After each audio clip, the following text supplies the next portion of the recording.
यह कहानी एक खूबसूरत लड़की की है जिसे 3 भाइयों ने मिलकर किडनैप किया और उसके साथ जबरदस्ती गंदा काम किया। उन्होंने उसे इतना टॉर्चर किया कि वह मर जाए, लेकिन क्या वह जीवित रहती है? क्या वह उनसे बदला ले पाती है? जानने के लिए इस वीडियो में अंत तक बने रहें। इस कहानी का पार्ट 1 पहले ही इस चैनल पर अपलोड किया जा चुका है, आप उसका लिंक डिस्क्रिप्शन में भी देख सकते हैं। यह पार्ट 2 है और इसमें हम पूरी कहानी देखेंगे। कहानी की शुरुआत कैटी नाम की एक खूबसूरत लड़की से होती है जो एक रेस्टोरेंट में काम करती है, लेकिन उसका सपना एक मॉडल बनने का है। और जब कैटी अपनी दोस्त को यह बात बताती है तो उसकी दोस्त उसे फोटो शूट करवाने की सलाह देती है, जिस पर कैटी कहती है कि क्या तुम किसी अच्छे फोटोग्राफर को जानती हो? उसकी दोस्त बताती है कि मैं जानती तो हूँ, लेकिन वो फोटोग्राफर एक सेशन के बहुत सारे पैसे मांगता है। यह सुनकर कैटी थोड़ी निराश हो जाती है क्योंकि कैटी के पास इतने पैसे नहीं होते। इसके बाद वह शाम को घर जा रही थी तो रास्ते में वह रेस्टोरेंट के नोटिस बोर्ड पर फ्री मॉडलिंग फोटो शूट का एक ऐड देखती है, तो कैटी वहाँ से नंबर लेकर अपने घर की ओर निकल जाती है। वह घर जाकर मॉडलिंग कंपनी को फोन लगाती है तो वे उसे बताते हैं कि पहले तुम्हें हमें एक पिक्चर भेजना होगा। वह अपनी एक फोटो भेज देती है, जिसके बाद उसे कल सुबह 10 बजे आने के लिए कहा जाता है। अगली सुबह कैटी उस फोटो शूट वाली जगह पर पहुंचती है जहां पहले से ही फोटो शूट चल रहा था, और वहां जाकर कैटी की मुलाकात 3 लड़कों से होती है जिनके नाम होते हैं इवन, जॉर्जी और निक। अब यहाँ पर कैटी फोटो शूट के लिए अपने कुछ एक्स्ट्रा ड्रेस लेकर आई थी, जिनमें से इवन एक ड्रेस को सेलेक्ट करता है और उसे चेंज करने के लिए कहता है। इसके बाद वह ड्रेस चेंज करके आती है और उसका फोटो शूट शुरू होता है, लेकिन बाद में इवन उसकी कुछ फोटो शूट के बाद रुक जाता है और कैटी से थोड़ी छोटी ड्रेस पहनने को कहता है, लेकिन कैटी को यह सही नहीं लगता, इसलिए वह मना कर देती है। इस पर इवन उसे मनाने की कोशिश करता है और कहता है कि मॉडल बनने के लिए ऐसा ही करना पड़ता है, लेकिन कैटी को यह सब सही नहीं लगता, इसलिए वह सॉरी कहकर वहाँ से चली जाती है। अब अगली सुबह जब कैटी जॉगिंग से आती है तो कोई उसके दरवाजे पर नॉक करता है। कैटी दरवाजा खोलकर देखती है तो वहाँ जॉर्जी होता है जो उसे एक पेन ड्राइव देने आया होता है जिसमें फोटो होती है, लेकिन कैटी मना कर देती है और कहती है कि मुझे फोटोज नहीं चाहिए। पर जॉर्जी कहता है कि यह फोटोज बहुत अच्छे आए हैं और हमने तुम्हारी प्राइवेसी ध्यान में रखते हुए अपने ड्राइव से फोटोज डिलीट कर दिए हैं। जिसके बाद कैटी पेन ड्राइव लेकर दरवाजा बंद कर देती है, लेकिन हमें पता चलता है कि जॉर्जी झूठ बोल रहा था, उसने कैटी की फोटोज डिलीट नहीं किए थे। वह अब कैटी की फोटोज देख रहा था और उसे मन ही मन कैटी पसंद आ गई थी। वहीं कैटी रात में ब्रश करके अपने रूम में सो जाती है, लेकिन जब उसकी आंख खुलती है तो वह देखती है कि जॉर्जी उसकी फोटो ले रहा है। यह देखकर वह बहुत गुस्सा हो जाती है और उसे बाहर निकलने को कहती है, लेकिन जॉर्जी उसकी बात नहीं मानता, इसलिए वह एक इलेक्ट्रिक गन से उस पर हमला कर देती है, जिससे जॉर्जी नीचे गिरकर कांपने लगता है। तो कैटी वहां से बाहर भागने लगती है, लेकिन बाहर निकलने से पहले ही जॉर्जी आकर उसे पकड़ लेता है और फिर से घर के अंदर ले जाता है। वह उसका सर फ्लोर पे मार मार के उसे अधमरा कर देता है और उसके मुंह में एक कपड़ा डाल देता है। अब वह एक वायर से उसके हाथ पैर बांध कर उसके साथ जबरदस्ती करने लगता है, लेकिन यह हलचल सुनकर कैटी की पड़ोसी वहाँ आ जाती है। उसके आते ही जॉर्जी उस पर हमला करके उसे बेरहमी से मार देता है। इसके बाद वह दरवाजा लॉक करके कैटी के साथ जबरदस्ती गंदा काम करने लगता है। कैटी जोर जोर से चिल्ला रही होती है,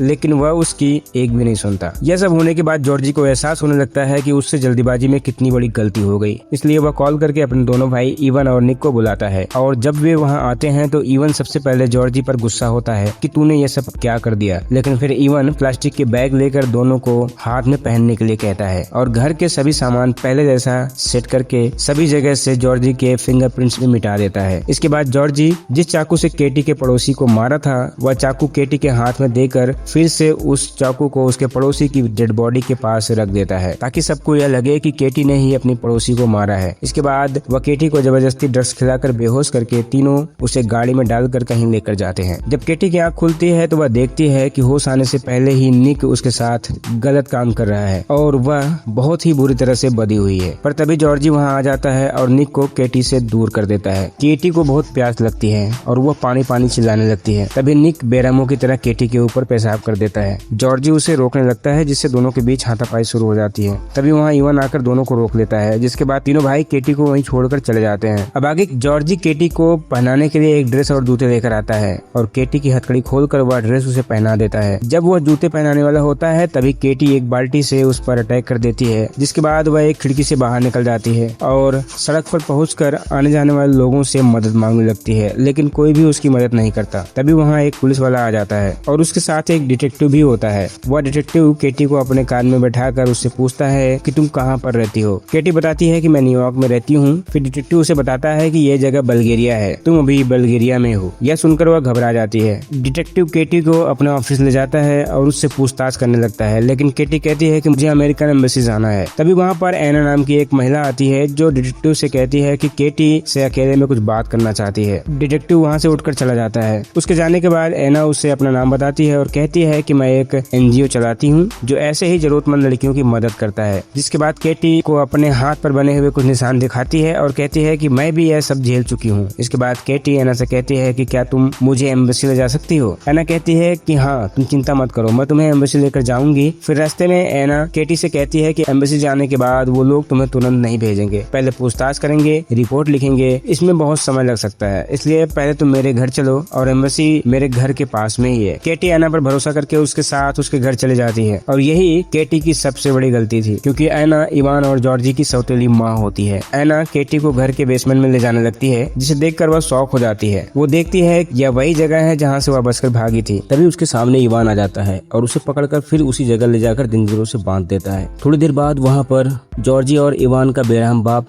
एक इलेक्ट्रिक रॉड लेकर आता है और दोनों को बाहर भेजकर वह केटी के शरीर में जगह जगह पर इलेक्ट्रिक शॉक देने लगता है, जिससे वह दर्द में जोर जोर चिल्लाने लगती है। लेकिन वह तब तक उसे शॉक देता रहता है जब तक केटी अधमरी नहीं हो जाती। जब इससे भी उसका मन नहीं भरता तो वह उसके साथ बुरा करता है। वहीं पास के एक रूम में हम एना को देखते हैं जो केटी के चिल्लाने की आवाज सुनकर रो रही होती है। वह रो क्यों रही थी इसके बारे में हम आगे जानेंगे। यहाँ हम देख पाते हैं कि केटी की हालत बहुत ही खराब होती है और वह किसी भी समय अपना दम तोड़ सकती है, लेकिन इसके बावजूद भी इवन उसे बहुत ही बेरहमी से मारने लगता है, जिससे उसकी हालत और भी ज्यादा खराब हो जाती है। अब वे लोग एक गड्ढा खोदते हैं और केटी के पास आकर उसके सभी कपड़े फाड़कर उसको एक बॉक्स में डालने लगते हैं। वह रोते हुए उनसे रिक्वेस्ट कर रही होती है, लेकिन वे लोग उसकी एक भी नहीं सुनते और उसे बॉक्स में डालकर जिंदा दफन कर देते हैं और उस जगह को मिट्टी डालकर पहले जैसा बना देते हैं। लेकिन केटी को इन लोगों ने जहां दफनाया था उन्हें पता नहीं था कि नीचे एक पुरानी सीवर लाइन थी और बॉक्स में वजन होने की वजह से वहां की मिट्टी खिसक जाती है, जिससे बॉक्स नीचे गिरकर टूट जाता है और इस तरह केटी की जान बच जाती है।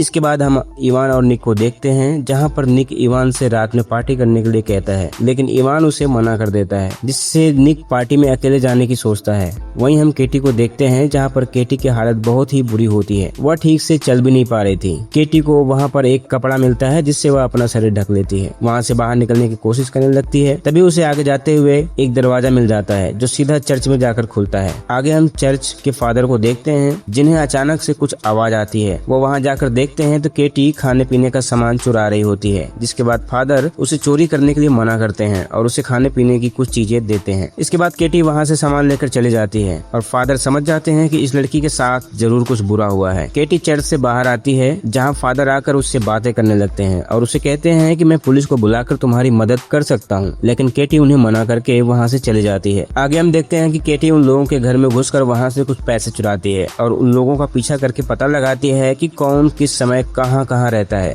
जिसके बाद अगली सुबह केटी खुद को दिखाकर जॉर्जी को अपने पीछे आने पर मजबूर करती है और उसे उसी सिविल लाइन में ले जाकर हमला करके उसके गले में एक फंदा लगा देती है और उसे बेहोश कर देती है। जिसके बाद हम जॉर्जी को एक जगह पर बंधा हुआ पाते हैं और केटी वहां आकर जिस तरह से जॉर्जी ने उसे टॉर्चर किया था, ठीक वह उसी तरह उसके शरीर में चाकू से घाव बनाती है और वह घाव पर ग्रीस लगाकर उसे बहुत बुरी तरह से तड़पाती है। इसके बाद केटी निक के पीछे जाती है। वहाँ निक एक बार में शराब पी रहा होता है। केटी ने उसके ड्रिंक में पहले से ही कुछ मिला दिया था जो उसे पता नहीं था और वह शराब पीते ही उसे अजीब सा लगने लगता है। उसे उल्टियां आने लगती हैं, इसलिए वह उठकर वहां से बाथरूम में जाता है और अंदर आते ही केटी वहां आकर दरवाजा बंद कर लेती है और उसे एक लात मारकर नीचे गिरा देती है। जिस तरह से उसने केटी पर पेशाब किया था वो भी उसकी गर्दन पकड़कर टॉयलेट के अंदर डाल देती है, जो बहुत ही बुरा था। वह उसका सर पकड़कर जोर से डुबोकर रखती है, जिससे निक की वहीं पर मौत हो जाती है। इसके बाद केटी दोबारा जॉर्जी के पास जाती है और एक रॉड लेकर उसके घाव पर टॉर्चर करने लगती है और उसके मुंह में एक कपड़ा डालकर वहां से चली आती है। अगले सीन में हम जॉर्जी के फादर को देखते हैं, जो इतना बड़ा कांड करके चर्च में प्रेयर कर रहा था। तभी उसकी नजर केटी पर जाती है, जिससे वह बुरी तरह से घबरा जाता है और आयना से कहता है कि मैंने अभी उस लड़की को देखा है। यह कहकर वो केटी का पीछा करने लगता है। पीछा करते हुए वह वहीं सीवर लाइन के पॉइंट पर पहुंच जाता है। तभी केटी पीछे से अटैक करके उसे बेहोश कर देती है और जब उसकी आंख खुलती है तो वह देखता है कि केटी ने उसे एक बेड पर बुरी तरह से बांध रखा है। इसके बाद केटी एक इलेक्ट्रिक रॉड लेकर उसे शॉक देने लगती है, जिससे वह बुरी तरह से तड़पने लगता है। केटी उसी की तरह उसके शरीर पर जगह जगह इलेक्ट्रिक शॉक देकर उसे टॉर्चर करने लगती है। इसके बाद केटी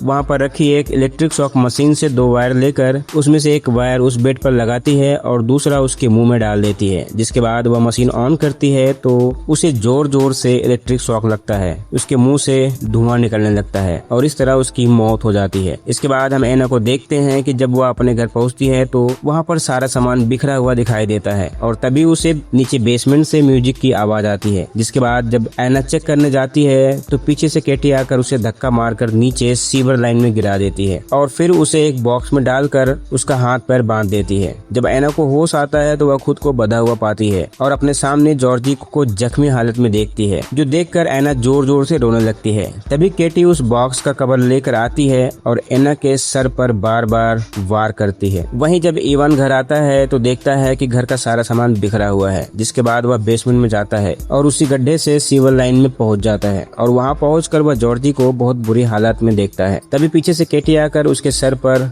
वार करती है और उसे बेहोश कर देती है। तभी सीन शिफ्ट होता है और हम चर्च के फादर और डिटेक्टिव को देखते हैं, जहाँ पर फादर उसे केटी के बारे में बता रहे थे। जिसके बाद डिटेक्टिव फादर से कहता है कि मैं केटी को जानता हूँ क्योंकि वह पहले भी मेरे पास मदद के लिए आई थी, लेकिन बाद में कुछ ऐसा हुआ जिससे मैं उसकी मदद नहीं कर पाया। अब मैं उससे मिलना चाहता हूँ। इसके बाद फादर डिटेक्टिव को उसी दरवाजे तक लेकर आते हैं जहाँ केटी बचकर पहली बार चर्च में आई थी। फिर डिटेक्टिव केटी को ढूंढते हुए वहाँ से आगे बढ़ने लगते हैं। वहीं हम इवन को देखते हैं जिसको केटी ने बांध रखा होता है। तभी उसके पास में पड़े बॉक्स के अंदर से एना की आवाज सुनाई देती है तो वह उसे चुप रहने को कहता है, जिस पर केटी कहती है कि तुम्हें अपनी माँ से इस तरह बात नहीं करनी चाहिए। तो इवन कहता है कि वह मेरी माँ नहीं है, क्योंकि मेरी माँ के गुजरने के बाद मेरे बाप ने तुम्हारी तरह ही उस औरत को किडनैप किया और कई बार उसके साथ जबरदस्ती करने के बाद जॉर्जी पैदा हुआ और तभी से वह हमारे साथ ही रहने लगी। इसके बाद केटी बॉक्स के पास जाकर एना को खोलती है और उससे कहती है कि सबसे बड़ी पापी तो तुम हो, तुम चाहती तो मुझे बचा सकती थी, लेकिन तुमने ऐसा नहीं किया और न जाने तुमने कितनी लड़कियों को इन दरिंदों का शिकार बनने दिया होगा। इसलिए अपने बेटे जॉर्जी को